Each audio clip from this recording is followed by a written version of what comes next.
সব কোম্পানি বলে যে ইন্স্যুরেন্স আছে, ইন্স্যুরেন্স দিবে, ওই যে অ্যাক্সিডেন্ট হলে নিজের ক্ষয়ক্ষতি হলে দিবে। আসলে এগুলা কিচ্ছু না।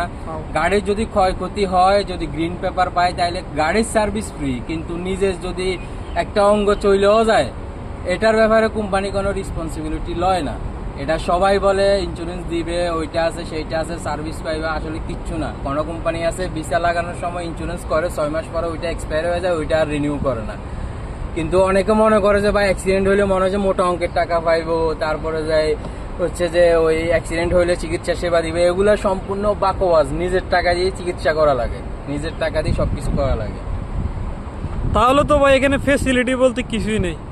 এখানে হচ্ছে যে লাইসেন্স নাও, ইনকাম করো, নিজে ফ্রি ভাবে চলো, মানে একটা স্বাধীনতা আছে। ইনকাম চাইলে বেশি করো, কম করো, সমস্যা নাই, মোটামুটি চলা যায়। অ্যাক্সিডেন্ট করলে হচ্ছে যে জামিলা, আল্লাহ সবাই হেফাজত রাখুক।